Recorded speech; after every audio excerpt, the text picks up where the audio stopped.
Can a young man of 16 capture a part of history known to us all but has never been seen? Welcome, I'm Barry Kibrick, and that's just what Alec Byrne did. As one of the youngest photojournalists 40 years ago, Alec captured images of the world's most iconic musicians. Yet his photos remain boxed up until now. So today, over 40 years later, we all get to experience some of the most gorgeous photos of the greatest rock stars ever with his most beautiful book, London Rock: The Unseen Archives.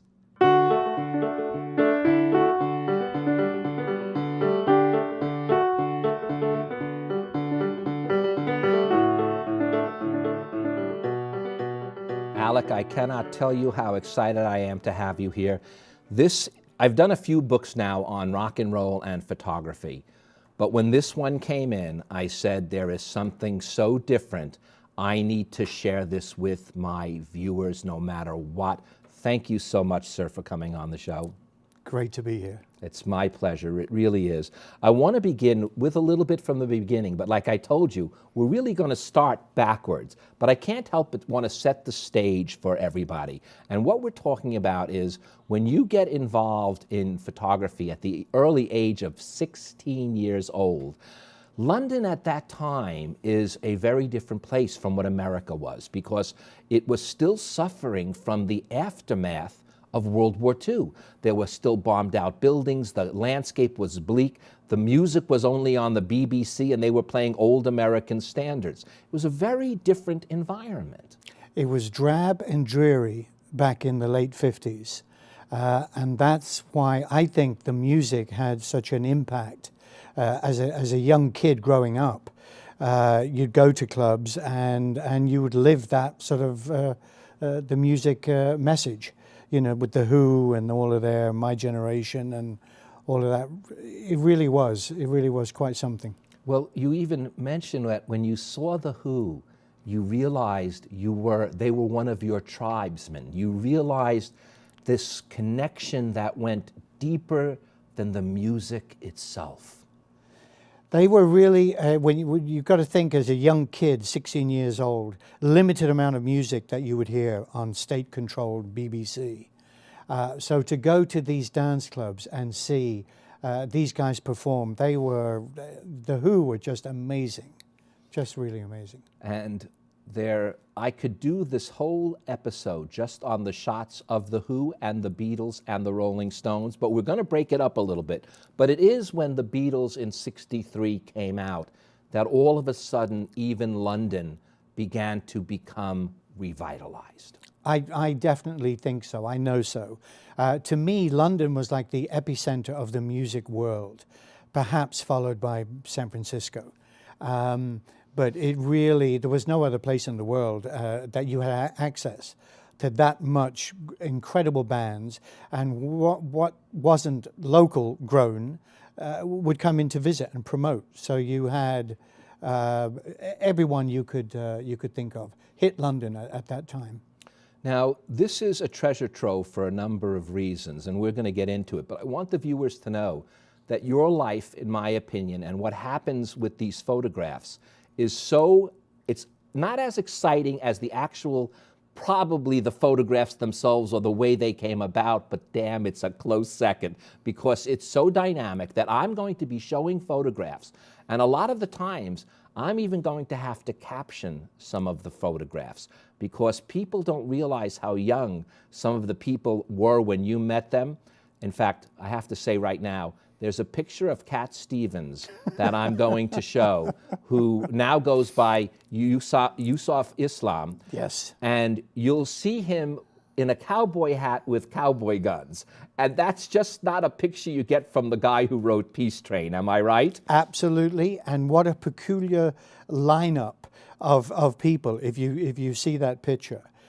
Which I think was brought about by the BBC, you know, playing all sorts of different type of music in the same show. How you could have Hendrix and Humperdinck with Cat Stevens in the middle on the same bill. Can you imagine going to a show and that was the lineup? Well, that's the thing. You look at these pictures, and again, I need to really clarify. These pictures are so different because The best of the best are the ones that were not on stage, that were not posed. These are actually, as the book says, unseen, as if, even though you were a photojournalist, these are really private pictures that no one has really seen until you, and this is where we're going to get to the story, release this book 40 years later. Many of them have never been seen before, and a few of them at the time I released.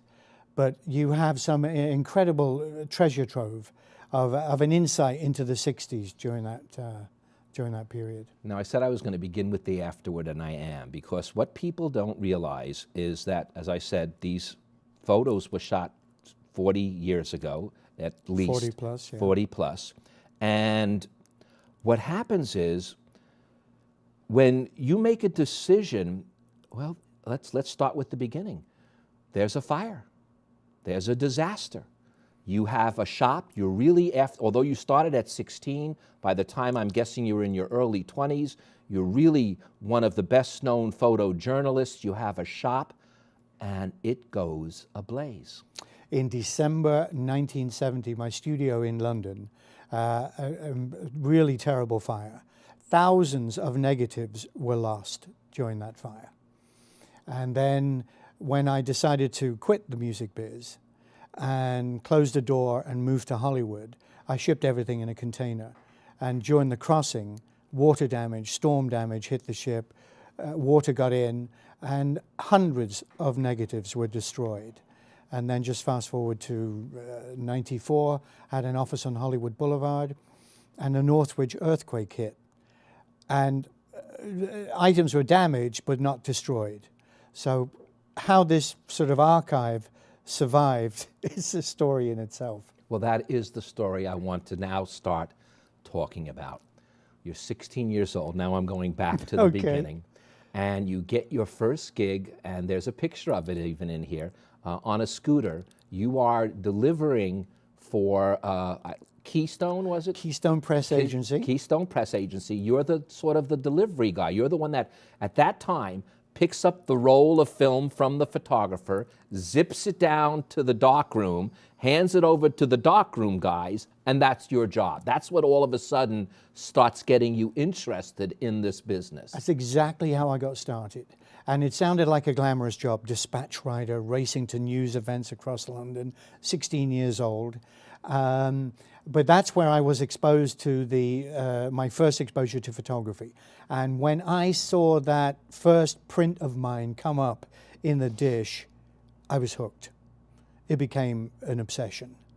From that moment on, my life turned around and everything was photography.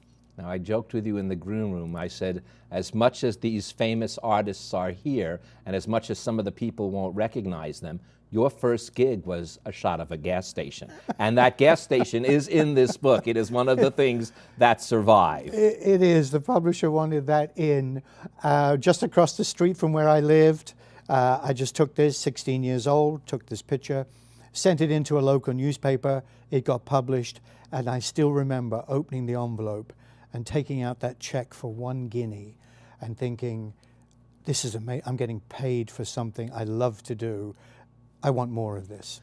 But what makes it all so beautiful is that you were very aware at a very early age about light, the effect that light has on everything.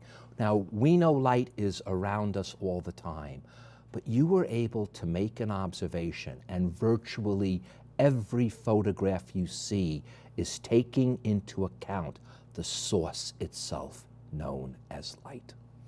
Part of the obsession, I would meet friends in a pub and I'd be talking to them like this, and the light streaming in, and I'd be looking, talking to this person, and I'd be like, well, this is a 60th at f4. I'd be evaluating the light without even thinking about it. So it really, when I say an obsession, it really got to anywhere I went, I would subconsciously even just be evaluating the light.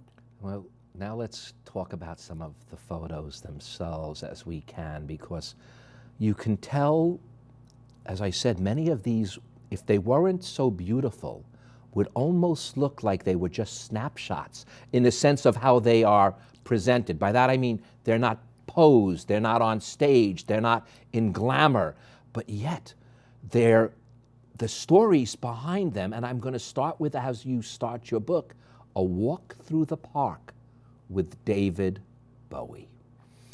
I tried to get David into my studio in London, and it wasn't going to happen. So it was agreed that we'd do a shoot in a park around the corner from where he lived in Beck in London.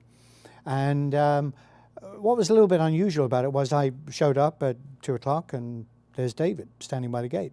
It's like no entourage. And I was expecting some sort of edgy, artsy sort of guy, and you couldn't find someone more down to earth.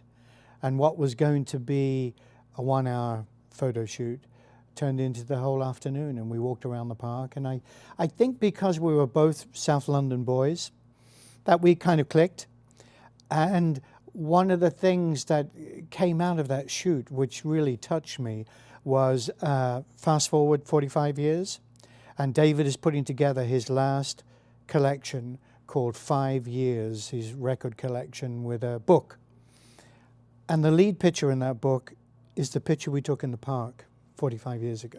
And as people, I may even show this twice, because the first time you see it, you don't even recognize it as David Bowie. It's at a time, I guess, when mod was in and the long, shaggy hair was. It wasn't the David Bowie of Major Tom and Space Odyssey. It was a different Very different look, a very different look. And he was only like 22 years old at the time, starting his first nationwide tour with Humble Pie.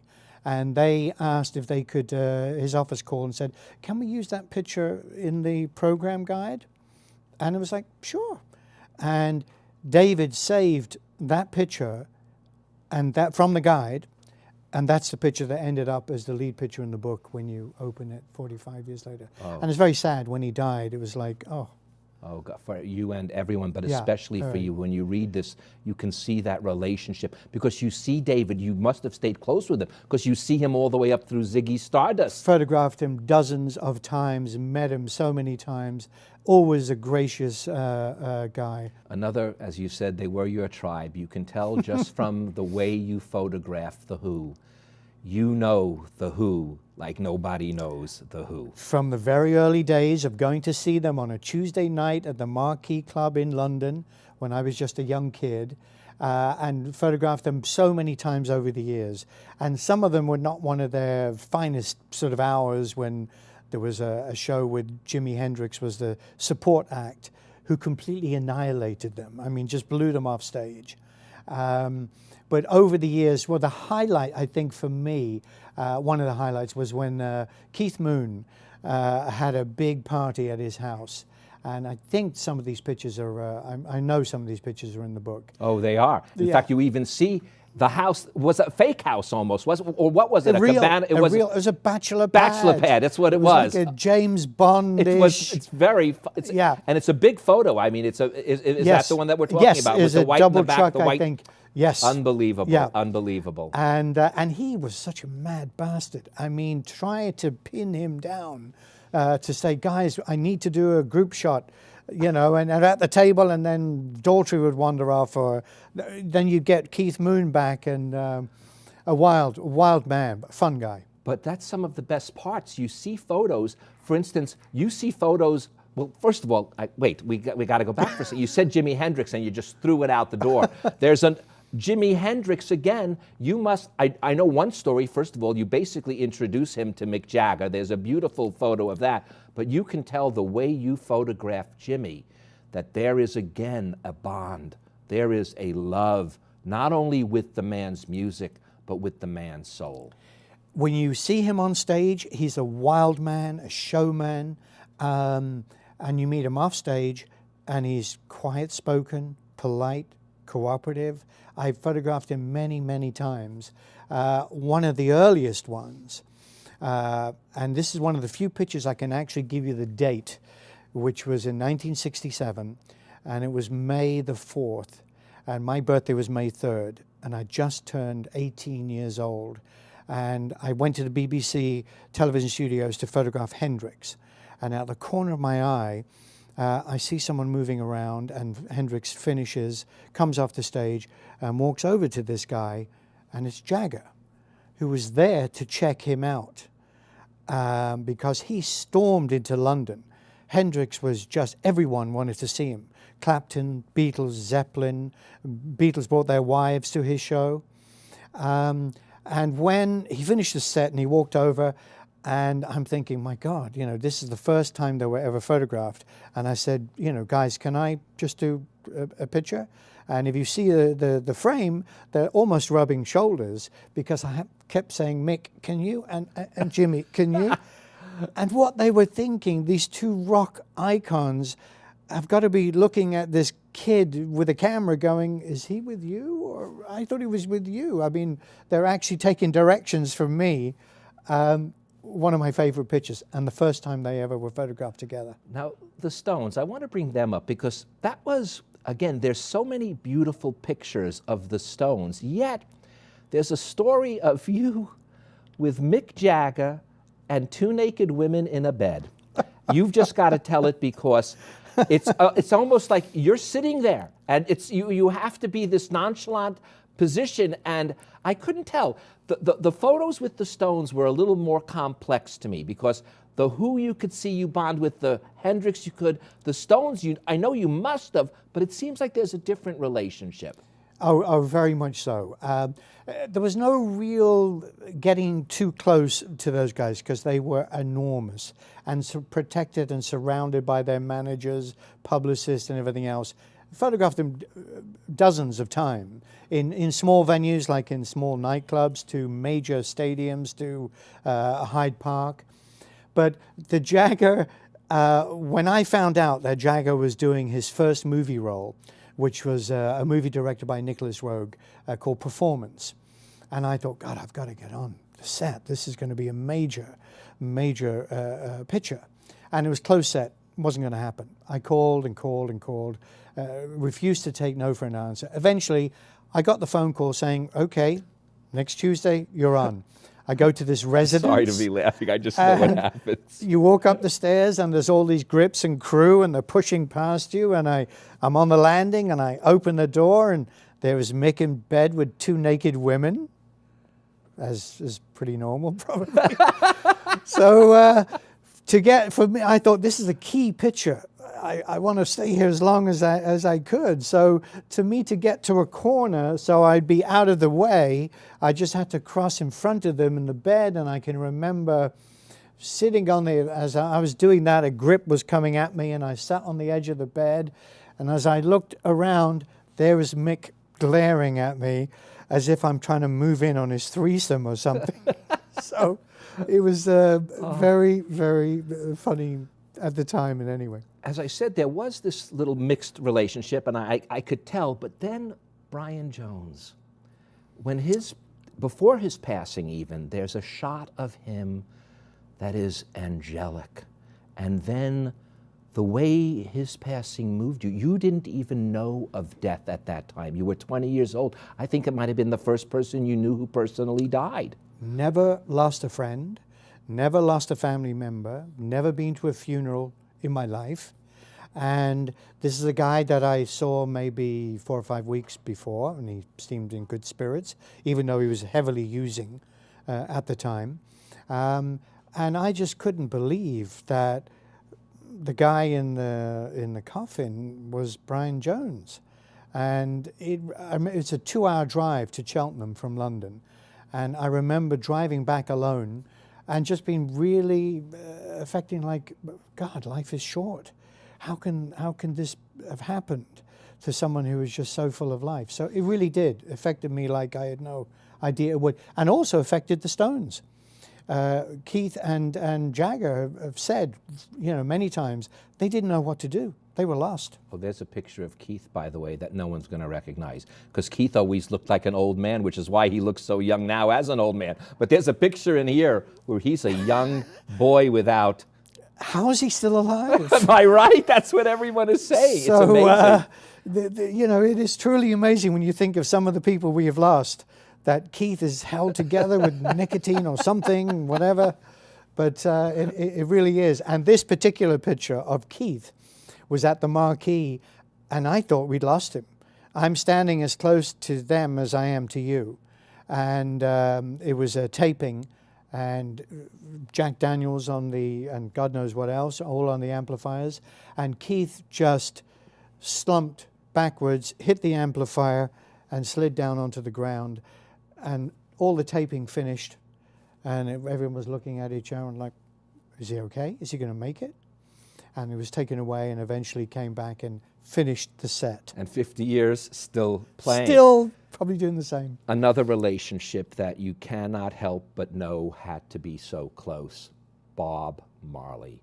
And I don't know how many people can literally say the first joint they ever smoked was with Bob Marley. So go on and fill me in about this genius, because you can just tell by the love in these photographs that you two had a special bond. Many photo shoots that you do, you come away thinking, I should have pushed a bit more, I should have tried this, I should have done that.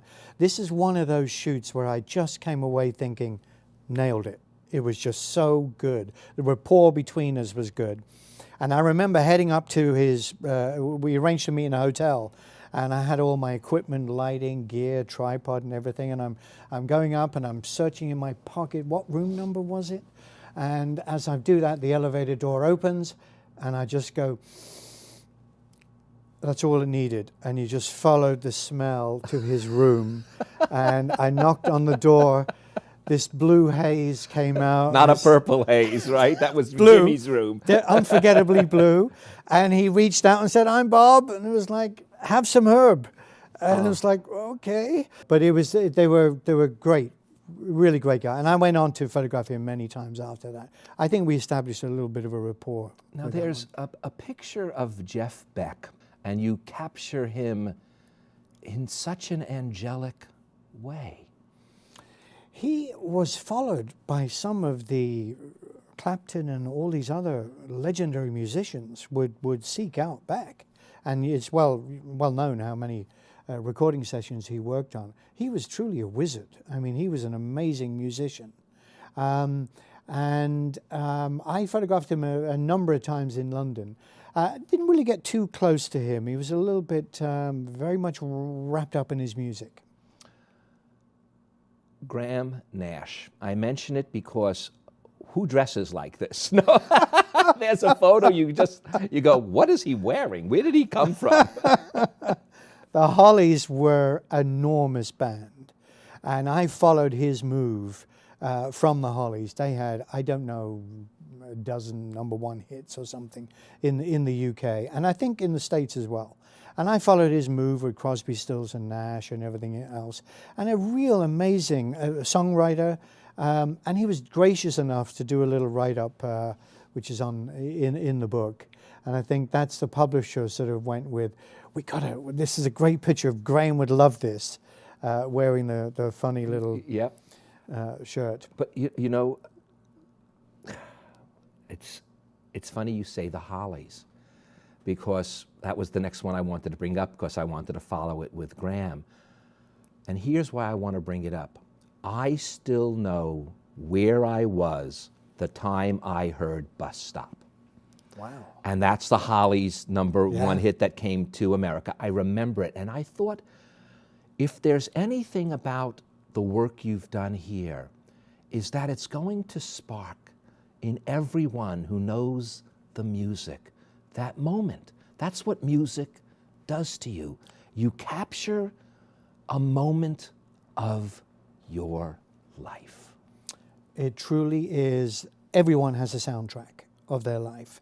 And the amazing thing is now doing some of these shows and presentations where people come up to you and say, God, I remember I was on the beach that day, and they love to share stories, and it brings back some amazing memories for people where I have someone come up to me and said, oh, I was at that show, Led Zeppelin, that you did in Newcastle, and it was like, do you remember the drummer when he... And I said, no, I'm sorry. It's so long ago. I don't remember, every single, there was so many bands. But that's what makes this book such a cherished thing, is that after 40 years, buried in boxes, they are as vital today as they ever were. I have to agree with you. Thank you so much, Alec. It was a pleasure. It was a thrill. It was an honor. Great to be here. And I want to thank my viewers so much for being here. I'm going to close with these words by Alec from London Rock, The Unseen Archives. I think one of the reasons the photos stayed in the boxes all these years is I'd always been thinking about what they meant to me. It never occurred to me until after the first showing how much the pictures meant to other people. I'm Barry Kibrick. Sometimes it takes 40 years to see what lies between the images, the music, and the feelings that all reflect in our lives. Thank you, Alec. Pleasure to be here. Thank you. To connect with Barry, like him on Facebook and follow him on Twitter @Barry Kibrick. And to contact Barry directly, view past episodes of Between the Lines, and read his weekly blog, visit us at barrykibrick.com.